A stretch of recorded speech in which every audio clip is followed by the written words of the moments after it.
मैं आशुतोष कुमार श्रीवास्तव, प्रवक्ता डाइट, आप सभी का स्वागत करता हूं। आज के सेशन में जो सबसे महत्वपूर्ण टॉपिक मैं डिस्कस करने जा रहा हूं उसका नाम है रिएक्टिविटी। इस रिएक्टिविटी में हम उन सारे मेटल्स को लेंगे जो हमारे इलेक्ट्रोकेमिकल सीरीज़ में अरेंज किए गए हैं, और इन इलेक्ट्रोकेमिकल सीरीज़ को देखने के बाद जो हमें जनरल से इन्फॉर्मेशन मिलती है रिएक्टिविटी की, उसके बारे में चर्चा करेंगे। इसका हमारे लिए उपयोग क्या है। ये बहुत ब्रॉड एस्पेक्ट रखता है हमारे पूरे केमिस्ट्री में, और हम जहाँ हेडिंग्स के थ्रू दिखाने की कोशिश मैंने की है कि मेटल से हम आयन और आयन से रिएक्टिविटी और एक्सट्रैक्शन की बात कर रहे हैं, यानी मेटलर्जी से इसका सीधा सा संबंध है। कैसे है इस पर हम पहले चर्चा शुरू करते हैं। थोड़ा सा रिकॉल करें हम पीरियोडिक टेबल के बारे में, जैसा हमने पिछले वीडियो में डिस्कस किया था कि पीरियोडिक टेबल में अगर हम देखें शुरुआत में, तो सबसे पहले क्या हमारे पास है, जो फर्स्ट ग्रुप शुरू होता है वो पूरा हाइड्रोजन छोड़ दें, सब अल्कली मेटल हैं। इसके बाद अल्कलाइन अर्थ मेटल है, यानी ये पूरा हमारा एस ब्लॉक है, बीच में डी ब्लॉक है, किनारे पी ब्लॉक है। जो बीच में डी ब्लॉक है वह पूरा ट्रांजिशन मेटल है। इसके बाद लास्ट में जो पी ब्लॉक है वो क्या हमारे पास है, करीब करीब नॉन मेटल का ग्रुप बना हुआ है। अगर हम प्रॉपर्टीज़ की बात करें तो top to bottom atomic size क्या होती है, इंक्रीज़ होती है एलिमेंट्स की। एटॉमिक साइज में इंक्रीज़ होती है तो रिएक्टिविटी क्या होती है, इलेक्ट्रॉन निकालने की टेंडेंसी होती है वो बढ़ती जाती है। जब इलेक्ट्रॉन निकालने टेंडेंसी बढ़ती है तो हम कह सकते हैं कि रिएक्टिविटी क्या होगी, इंक्रीज़ होगी। क्योंकि सीधा सा मतलब है कि मेटल हम किसको मानते हैं, पहले चर्चा हो चुकी है। मेटल हम उसको कहते हैं जिसकी इलेक्ट्रॉन निकालने की टेंडेंसी ज़्यादा होती है। मैं वर्ड दे रहा हूँ, ज़्यादा होना, यानी बहुत आसानी से इलेक्ट्रॉन को रिलीज़ करता है। अगर कोई सामने एलिमेंट है तो वो तुरंत क्या करता है, इलेक्ट्रॉन निकालने की टेंडेंसी ज़्यादा रखता है। ये हमारे मेटल की प्रॉपर्टी है। दो मेटल हो तो उसमें भी क्या होता है, एक की ज़्यादा होती है। ऐसा नहीं कि दोनों को मेटल हम नहीं मानेंगे, लेकिन ओवरऑल देखें सबकी इलेक्ट्रॉन पॉजिटिव आयन बनाने की प्रॉपर्टी क्या होती है, ज़्यादा होती है। तो जो हमारे मेटल्स हैं टॉप टू बॉटम देखें तो ये जो एस ब्लॉक का एलिमेंट है, यानी जितने भी हमारे लिथियम से लेकर सीजियम फ्रांसियम तक एलिमेंट हैं, उनकी रिएक्टिविटी क्या होती है, लगातार टॉप टू बॉटम क्या होती है, इंक्रीज़ होती है। सिमिलरली इधर देखें, ये हमारे नॉन मेटल हैं, इनकी भी क्या होती है रिएक्टिविटी, बॉटम टू टॉप, यानी कि ऊपर से नीचे रिएक्टिविटी डिक्रीज़ होती है और नीचे से ऊपर रिएक्टिविटी क्या होती है, इंक्रीज़ होती है। Just reverse. अब बात है यहाँ पे किस सेंस की रिएक्टिविटी की बात कर रहा है, तो वहाँ जैसे इलेक्ट्रॉन निकालने की टेंडेंसी थी, यहाँ इलेक्ट्रॉन लेने की टेंडेंसी है। दोनों ही केस में या तो एलिमेंट हमारा इलेक्ट्रॉन लेगा या तो इलेक्ट्रॉन देगा। अगर इलेक्ट्रॉन लेने की टेंडेंसी ज़्यादा है तो भी रिएक्टिविटी है, इलेक्ट्रॉन देने की टेंडेंसी ज़्यादा है तो भी रिएक्टिविटी ज़्यादा होगी। ये चीज़ हमें समझनी पड़ेगी। अब चर्चा करें रिएक्टिविटी का मतलब क्या होता है। रिएक्टिविटी का मतलब रिएक्शन से है, और हम सब जानते हैं रिएक्शन का मतलब चेंज। कोई भी रिएक्शन हुआ तो चेंज हुआ, और चेंज क्या हुआ, वो फिजिकल या केमिकल चेंज। जब हम केमिकल चेंज की बात करते हैं, चूँकि केमिस्ट्री की बात करें तो उसमें खास तौर से हम केमिकल चेंज की बात करें, और इलेक्ट्रोकेमिकल सीरीज जो केमिकल चेंज की ही बात करती है। तो केमिकल चेंज का मतलब क्या, जहाँ पर गैस का इवोल्यूशन होगा, जहाँ पर प्रेसिपिटेशन होगा, जहाँ पर कोई भी रिएक्शन इस प्रकार का होगा कि जिससे क्या होगा, प्रेसिपिटेट आएगा। जहाँ पर हम बात करेंगे, हट जाओ यार, कहाँ देख रहे हो,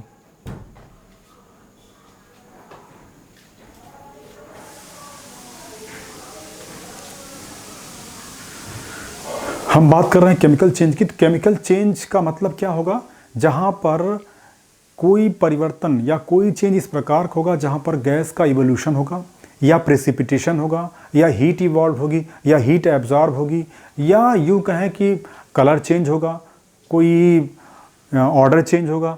तो ये जो सारे फीचर्स हैं वो केमिकल चेंज को बताते हैं। और अगर कहीं पर भी ऐसी चीज़ें अपीयर हुई, दिखाई दी, महसूस होती हैं, तो उनको हम केमिकल चेंज मानते हैं। तो रिएक्टिविटी का सेंस यही है कि ये जो केमिकल चेंज के जो फीचर्स हैं वो दिखने चाहिए। अब बात करें, अब रिएक्टिविटी वास्तव में एक इंडिविजुअल प्रॉपर्टी होती है किसी एलिमेंट की, मेटल की, कंपाउंड की, या जो भी हम कह लें। लेकिन हम यहाँ पे जो चर्चा करने वाले हैं मुख्य रूप से वो मेटल की बात हम कर रहे हैं और नॉन मेटल की बात कर रहे हैं। तो जब हम पीरियोडिक टेबल देखते हैं तो क्या होता है कि टॉप टू बॉटम रिएक्टिविटी क्या होती है, लगातार इंक्रीज़ होती है। क्योंकि यहाँ पर रिएक्टिविटी सीधा सीधा डिपेंड करती है, रिएक्टिविटी डिपेंड करती है tendency to release the electron, tendency to release the electron. अब इलेक्ट्रॉन रिलीज करने का मतलब क्या है, इसके लिए बड़ी इंपॉर्टेंट थ्योरी है मार्कस थ्योरी। मार्कस ने मार्कस को इसके लिए 1992 में नोबेल प्राइज़ भी मिला था। उन्होंने जो थ्योरी दिया वो इलेक्ट्रॉन ट्रांसफ़र थ्योरी थी। इलेक्ट्रॉन ट्रांसफ़र थ्योरी का मतलब क्या था? इलेक्ट्रॉन को ट्रांसफ़र होने में जो आउटर सेल के इलेक्ट्रॉन्स होते हैं, वो चाहे वैलेंस बॉन्ड थ्योरी की बात करें, चाहे मॉलिक्यूलर ऑर्बिटल थ्योरी की बात करें, इलेक्ट्रॉन जो ट्रांसफ़र या एक्साइट होने का जो फिनोमिनन है उसको सक्सेसफुली एक्सप्लेन किया था। ये फोटोसिंथेसिस को, केमिल्यूशंस को, फिनोमिनन को, ये इन फीचर्स को क्या करता है? वो एक्सप्लेन करता है खास तौर से। आगे बात करते हैं रिलीज ऑफ इलेक्ट्रॉन की बात मैं करा तो ये मेटल क्या था जिसकी रिएक्टिविटी डिपेंड करती है tendency to release the electron. और जब कोई भी एलिमेंट इलेक्ट्रॉन निकाल रहा है तो इसका मतलब क्या होगा? उसका मेटल इलेक्ट्रॉन रिलीज कर रहा है तो इसका मतलब क्या हुआ? इसका मतलब हुआ उसका हुआ ऑक्सीडेशन। इसका ठीक उल्टा, अगर कोई एलिमेंट हमारा ऐसा है जो इलेक्ट्रॉन लेने की टेंडेंसी ज़्यादा रखता है तो क्या होगा? वो उसका क्या होगा? रिडक्शन। तो हम ये मान लेते हैं कोई हमारे पास एलिमेंट है जो n नंबर ऑफ इलेक्ट्रॉन ले रहा है, तो ये इसने क्या बना दिया? ये E बना दिया। जो E बना हमारा, ये क्या होगा? एलिमेंट बन गया नेगेटिव चार्ज के साथ, या नेगेटिव चार्ज के साथ बन गया। ये हमारा इलेक्ट्रॉन लेने की टेंडेंसी थी। तो यहाँ पर जो रिएक्टिविटी होगी सीधे से tendency to accept the electron. तो tendency to release the electron और tendency to accept the electron दोनों अलग अलग चीज़ें हैं। जब एक्सेप्ट की बात करते हैं तो उसका मतलब क्या होता है? वो किसके लिए है? खासतौर से नॉन मेटल के लिए। मैं इंडिविजुअल एलिमेंट की बात अभी कर रहा हूँ। जब मेटल के केस में आते हैं तो क्या होता है कि टॉप टू बॉटम क्या होता है? ये जो रिएक्टिविटी होती है लगातार इंक्रीज होती है, और नॉन मेटल में क्या होता है? ये डिक्रीज होती है, या यूँ कहें कि नीचे से अगर ऊपर जाते हैं तो क्या होता है? इंक्रीज होती है। अब इस चीज़ को यहाँ आप देख सकते हैं। अब जो ये सामने आपको दिख रहा है ये है क्या? ये है पूरा इलेक्ट्रोकेमिकल सीरीज़। इलेक्ट्रोकेमिकल सीरीज़ का मतलब इलेक्ट्रोकेमिकल सीरीज़, इलेक्ट्रॉन गेन करना या इलेक्ट्रॉन एक्सेप्ट करने के बेस पर जो सीरीज़ बनती, जो क्रम बनता, सीक्वेंस बनता है, उन्हीं को नाम दिया गया इलेक्ट्रोकेमिकल सीरीज़। इसके लिए जो आइडियल कंडीशन लगी, कंपैरेटिव पॉइंट लिया गया, वो था हमारे लिए हाइड्रोजन। हाइड्रोजन को यहाँ पर बेस माना गया। हाइड्रोजन के रिस्पेक्ट में किसका इलेक्ट्रॉन निकालने की टेंडेंसी ज़्यादा है, किसका इलेक्ट्रॉन लेने की टेंडेंसी ज़्यादा है, इन पर चर्चा करें तो इसके हिसाब से जो सीरीज़ बनती है वो हमारी इलेक्ट्रोकेमिकल सीरीज़ होती है। यहाँ पर एक स्टैंडर्डाइज्ड थर्मोडायनेमिक वैल्यू रखी गई, इसको बोलते हैं इलेक्ट्रोड पोटेंशियल। यहाँ पर रिडॉक्स पोटेंशियल या इलेक्ट्रोड पोटेंशियल या कह सकते हैं ऑक्सीडेशन पोटेंशियल या रिडक्शन पोटेंशियल, लेकिन वो स्टैंडर्ड कंडीशन में होना चाहिए। तो इनको इसके हिसाब से क्या किया गया? अरेंज किया गया, और अरेंज करने के बाद हमको जो सीरीज़ मिलती है, सीक्वेंस मिलता है, उनको हम क्या कहते हैं? Electrochemical series.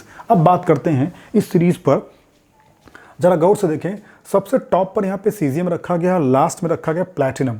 तो caesium, rubidium, potassium, sodium, lithium, beryllium, calcium, magnesium, aluminium, ये जो सारे मेटल्स हैं टॉप सीजियम से लेके एल्यूमिनियम तक, इनकी जो सबसे बड़ी बात है मेटलर्जी में, ये इलेक्ट्रोलिसिस से प्राप्त होते हैं। इलेक्ट्रोलिसिस से प्राप्त होने का मतलब आपको बताऊंगा मैं भी आगे कि इलेक्ट्रोलिसिस का मतलब क्या होता है। एक फिनोमिनन है जिसमें हम क्या करते हैं, जो हमारा रॉ मेटल मिलता है, या यूँ कहें मेल्टिंग के बाद हमें जो मेटल मिलता है, स्मेल्टिंग के बाद हम क्या करते हैं, वो पूरी तरह से प्योरीफाई नहीं होता, उसमें कुछ इम्प्योरिटीज़ होती हैं। तो इनको हम क्या करते हैं? एनोड कैथोड बना करके, एनोड से हम क्या करते हैं, हमारा जो इम्प्योर मेटल होता है या यूँ कहें जिसकी हमको प्योरीफिकेशन करना होता है, उसको हम एनोड प्लेट पे जोड़ते हैं, और जो हमारा प्योर मेटल होता है उसको कैथोड प्लेट पे जोड़ते हैं।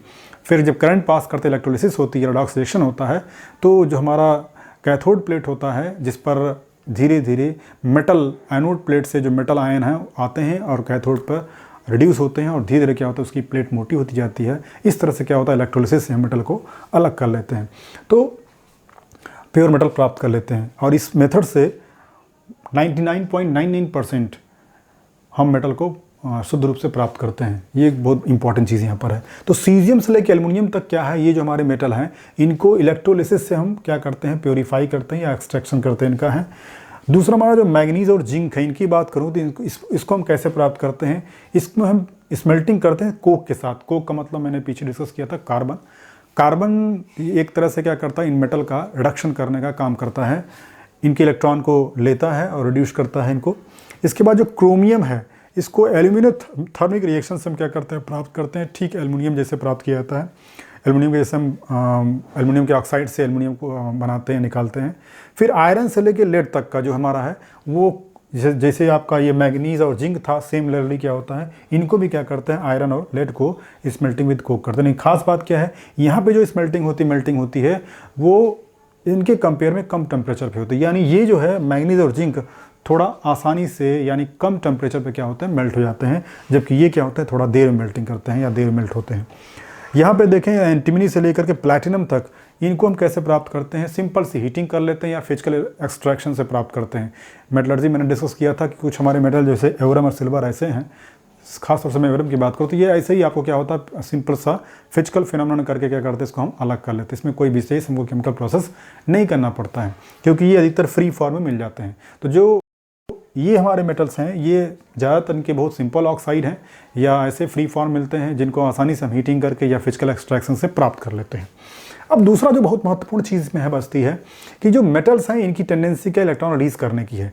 रिलीज करने की तो इनका अगर हम सीजियम की बात करें सीजियम आयन बनेगा, रुबिडियम की बात करें रुबिडियम आयन बनेगा, पोटेशियम बात करें पोटेशियम आयन बनेगा। कन्फ्यूजन नहीं होना चाहिए कि इसमें बीच में हाइड्रोजन रखा गया है। हाइड्रोजन रखने मतलब ये नहीं कि ये मेटल है, हाइड्रोजन सिर्फ इसलिए रखा गया है इसके रिस्पेक्ट में हम क्या करते हैं, इंक्लूड किया गया इसके रिस्पेक्ट में, ताकि हम कंपेयर कर सकें कौन हाइड्रोजन से ज़्यादा रिएक्टिव है और कौन हाइड्रोजन से कम रिएक्टिव है। क्योंकि इसी के बेस पे हम ये तय कर पाएंगे जब एसिड से कोई मेटल रिएक्शन करेगा तो हाइड्रोजन गैस रिलीज करेगा कि नहीं करेगा। क्योंकि ये क्वेश्चन आते हैं कि इलेक्ट्रोकेमिकल सीरीज में अगर हम देखें टॉप टू बॉटम में तो हाइड्रोजन जितने भी नीचे हमारे मेटल हैं जब वो हाइड्रा एसिड से या जिनके पास हाइड्रोजन होता है उनसे रिएक्शन करते हैं तो हाइड्रोजन गैस रिलीज नहीं करते। जैसे हम कंपेयर करें कॉपर की बात करें तो कॉपर का रिएक्शन अगर हाइड्रोक्लोरिक एसिड से कराते हैं तो कभी भी CuCl2 plus CH2 gas release नहीं होती है, यानी ये रिएक्शन नहीं होगा। Not possible. नॉट पॉसिबल क्यों कहा मैंने, क्योंकि यहां पर ये क्या दिखा रहा है, वास्तव में कॉपर से ज़्यादा आसानी से क्या कर रहा है, हाइड्रोजन इलेक्ट्रॉन निकालने की टेंडेंसी रखता है। जब हाइड्रोजन इलेक्ट्रॉन निकालने की टेंडेंसी रखता है तो पहले वो इलेक्ट्रॉन रिलीज कर चुका है, तो फिर कॉपर से इलेक्ट्रॉन वो कैसे लेगा। सिंपल सी बात को ऐसे समझें, अगर दो एलिमेंट हमारे पास हैं तो एक की टेंडेंसी इलेक्ट्रॉन निकालने की थोड़ी ज़्यादा है, तो जब ज़्यादा है तो जो आसानी से इलेक्ट्रॉन निकाल लेगा और दूसरा वाला क्या करेगा, वो आसानी से इलेक्ट्रॉन नहीं निकाल पाएगा उसके कंपेयर में। तो जाहिर सी बात जब वो ऑलरेडी इलेक्ट्रॉन निकाल चुका है तो फिर वो दूसरा वाला क्या करेगा, इलेक्ट्रॉन निकाल नहीं पाएगा। क्यों नहीं निकाल पाएगा, क्योंकि उसी सोल्यूशन में है, तो उसको क्या करना होगा, इलेक्ट्रॉन कैप्चर करना पड़ेगा, इलेक्ट्रॉन लेना ही पड़ेगा। तो वो कैसे लेगा, जो उसका पॉजिटिव आयन होगा। आगे बढ़ते हैं। तो जो हाइड्रोजन की बात मैं कर रहा था, तो यहाँ पे सीजियम से लेकर के प्लैटिनम तक देखें तो लगातार रिएक्टिविटी क्या होती है, डिक्रीज होती है। अगर इसको हम समराइज करना चाहें थोड़ा सा रिएक्टिविटी के सेंस में, तो क्या होगा, ये हमारा सीजियम से लेकर के प्लैटिनम तक decreasing order of reactivity, decreasing order of reactivity, ये इंपॉर्टेंट बात यहाँ पर है। दूसरी जो चीज़ है रिएक्टिविटी का सेंस, अब हमने जो कहा था पहले कि वो ऑक्सीजन से रिएक्शन करेगा, मतलब हीट निकालेगा, हीट एब्जॉर्ब करेगा या प्रेसिपिटेशन करेगा, गैस का एवोल्यूशन करेगा या लाइट का इमिशन करेगा, चाहे कलर चेंज करेगा, स्मेल चेंज करेगा और जो भी है, तो कैसे क्या दिखता है। जनरल देखें सीजियम से लेकर के हमारे पास जो कैल्शियम तक का जो केस है, सीजियम से लेकर कैल्शियम तक का जो केस है वो क्या होता है, रिएक्ट विद कोल्ड वाटर, यानी ये आसानी से क्या करता है, कोल्ड वाटर से रिएक्शन करता है। महत्वपूर्ण बात है, यानी इसके नीचे जितने भी अगर वाटर से रिएक्शन करते हैं तो क्या होगा, कोल्ड वाटर से नहीं करेंगे, या तो वो इस मतलब गर्म पानी से या स्टीम वाटर से, मतलब भाप के रूप में जब वाटर आ जाएगा तब वो रिएक्शन करेंगे। ये इंपॉर्टेंट चीज़ यहाँ पर है समझने की कि सीजियम से लेकर कैल्शियम तक, यानी caesium, rubidium, potassium, sodium, lithium, beryllium और कैल्शियम, बेरियम और कैल्शियम, ये सभी हमारे जो मेटल हैं वो कोल्ड वाटर से रिएक्शन करते हैं, बाकी कोल्ड वाटर से रिएक्शन नहीं करते हैं। आगे बढ़ते हैं। मैग्नीशियम एल्यूमिनियम की बात करें तो इसमें जो मैग्नीशियम है वो क्या करता है, react very slowly with cold water, करता है लेकिन बहुत धीरे धीरे करता है, यानी इनकी स्पीड क्या होती है, कम होती है। सिंपल सी बात, मैंने कहा रिएक्टिविटी डिक्रीज हो रही है तो इलेक्ट्रॉन निकालने की टेंडेंसी क्या है, कम है। इतनी कम है, ये तो इतना विग्रेसली रिएक्शन करता है कि पूरा तुरंत जैसे ही डालेंगे तुरंत क्या होता है, वो जल जाता है, वाटर से तुरंत वेपर आना शुरू हो जाती है, वहाँ से गैस क्या होती है, रिलीज होती है, उनके हाइड्रोक्साइड बनते हैं और ये हाइड्रोजन गैस क्या होती है, इवॉल्व होती है। यहाँ पे देखें एल्युमिनियम की बात करें तो ये भी क्या करता है, रिएक्शन करता है, लेकिन क्या होता है, स्टीम से करता है। ये इंपॉर्टेंट चीज़ यहाँ पर है, यानी कोल्ड वाटर से एल्युमिनियम रिएक्शन कभी नहीं करेगा। हाँ, एसिड से स्ट्रांगली करता है, बहुत तेज रिएक्शन करता है। आगे बढ़ते हैं। मैग्नीज और जिंक की बात करें तो मैग्नीज और जिंक, इनकी जो खासियत होती है, ये क्या करते हैं, मैग्नीज से लेकर के लेड तक, इनकी जो खासियत react with acid but react very poor with steam, यानी वाटर वेपर से इनका रिएक्शन बहुत स्लो होता है, लेकिन एसिड साथ क्या कहते हैं प्रॉपर रिएक्शन करते हैं।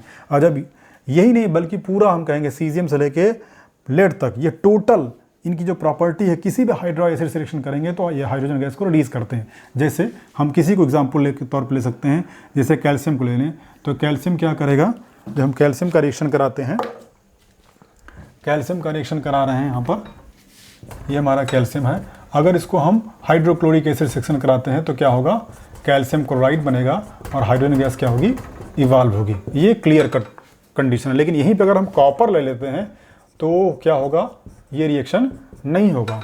क्यों नहीं होगा, क्योंकि कॉपर क्या हाइड्रोजन से नीचे है, यानी कॉपर के कंपेयर में हाइड्रोजन के इलेक्ट्रॉन निकालने की टेंडेंसी क्या होती है, ज़्यादा होती है। तो जाहिर सी बात है कभी भी कॉपर जो है हाइड्रोजन को रिड्यूस नहीं कर पाएगा, सिंपल सी बात है। आगे बढ़ते हैं। नेक्स्ट इंपॉर्टेंट फीचर क्या इसका है कि जब हम हाइड्रोजन से नीचे आते हैं एंटीमनी से लेकर प्लैटिनम तक, तो इनमें जरा देखें गौर से, एंटीमनी और बिस्मथ की जो फीचर है, react with strong oxidising acid. Strong oxidising acid क्या है, जैसे नाइट्रिक एसिड है, यानी कि एंटीमनी और बिस्मथ क्या है, हाइड्रोफ्लोरिक एसिड से या HOF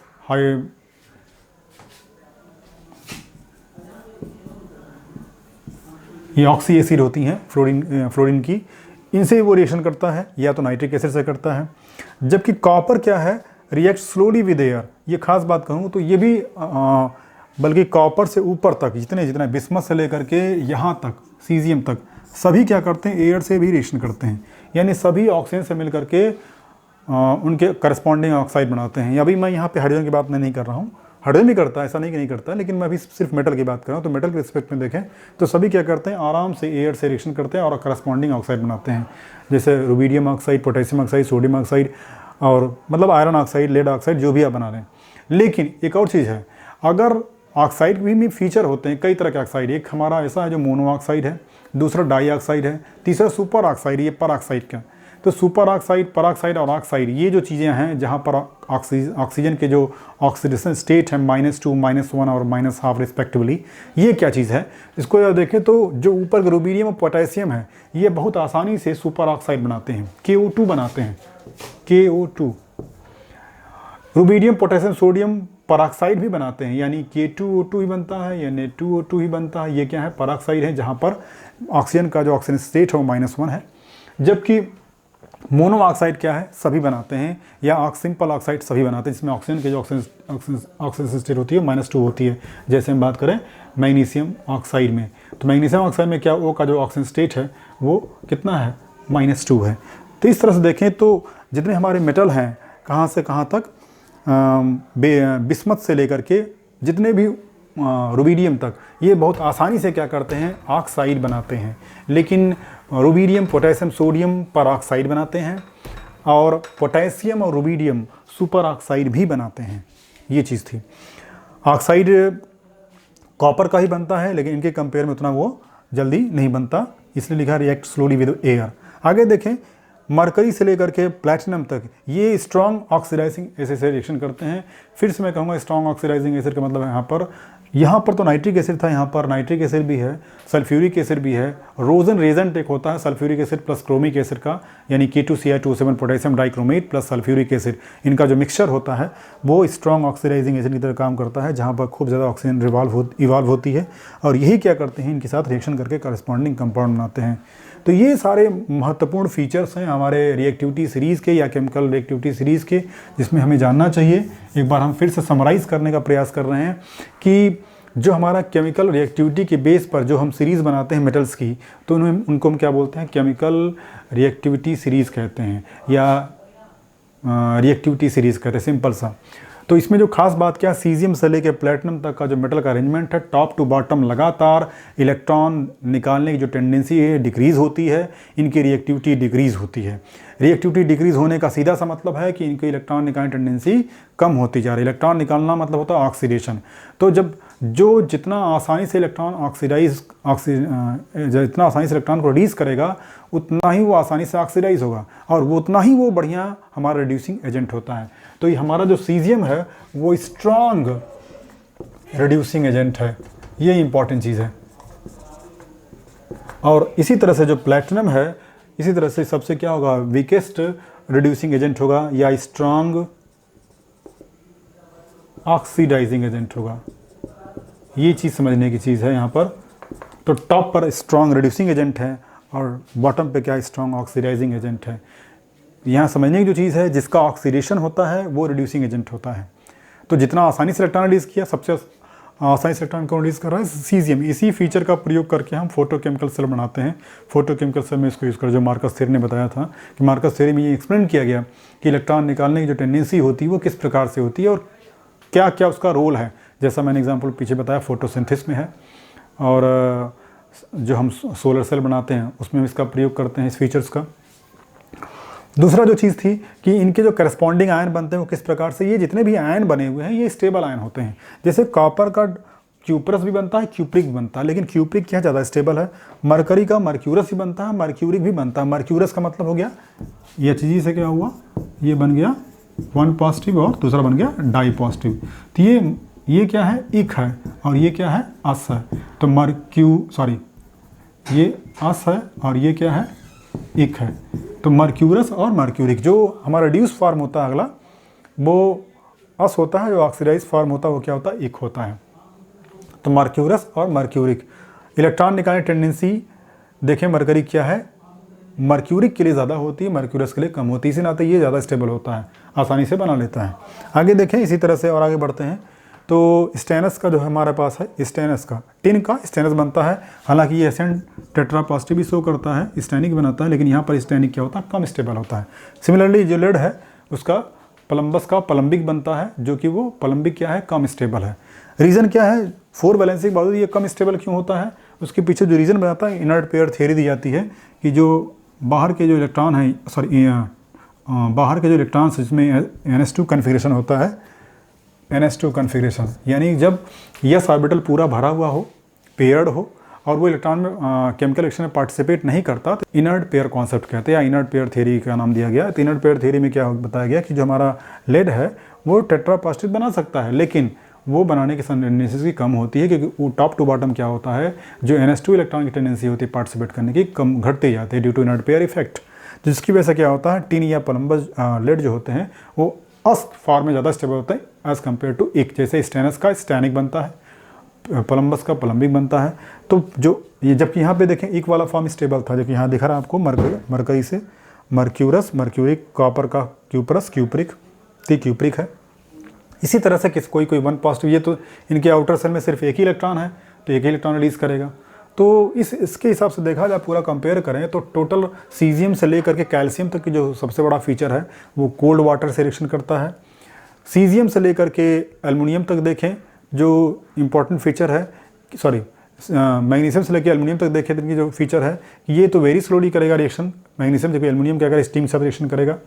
इसके बाद एसिड से सीजियम से लेकर के लेड तक सभी एसिड से रिएक्शन करते हैं और हाइड्रोजन गैस रिलीज़ करते हैं, जिसमें आयरन से लेकर के लेड तक जो है वाटर से रिएक्शन होता है, लेकिन वाटर वेपर से होता है, बहुत स्लो होता है। टिन से लेकर एंटीमनी से लेकर के प्लैटिनम तक के जो फीचर है इनको देखा गया। तो एंटीमनी से लेकर बिस्मथ तक क्या है, ये स्ट्रॉन्ग ऑक्सीडाइजिंग एसिड से रिएक्शन करते हैं। कॉपर जो होता है स्लोली रिएक्शन करता है एयर से, जबकि बिस्मथ से लेकर के सीजियम तक सभी क्या करते हैं, ऑक्सीजन से रिएक्शन करते हैं और ऑक्साइड, पेरोक्साइड, सुपर ऑक्साइड बनाते हैं। इसी तरह से मरकरी से लेकर प्लैटिनम तक क्या होता है, ये स्ट्रॉन्ग ऑक्सीडाइजिंग एसिड से रिएक्शन करते हैं, जिसमें स्ट्रॉन्ग ऑक्सीडाइजिंग एसिड बताया मैंने, sulphuric acid, potassium dichromate K2Cr2O7 कहते हैं, और प्लस सल्फ्यूरिक एसिड रेजन बुलाता है, H2SO4 प्लस K2Cr2O7, इनको बोलते हैं रोजन रिएजेंट कहते हैं, रोजन रिएजेंट कहते हैं। ये स्ट्रॉन्ग ऑक्सीडाइजिंग एजेंट है। इसके अलावा जितने भी ऑक्सी एसिड होती हैं उनके साथ भी ये रिएक्शन करते हैं। नाइट्रिक एसिड से रिएक्शन करते हैं, नाइट्रिक एसिड भी ऑक्सी एसिड है। तो ये इसके साथ क्या करते हैं, रिएक्शन करते हैं। इसको नोट कर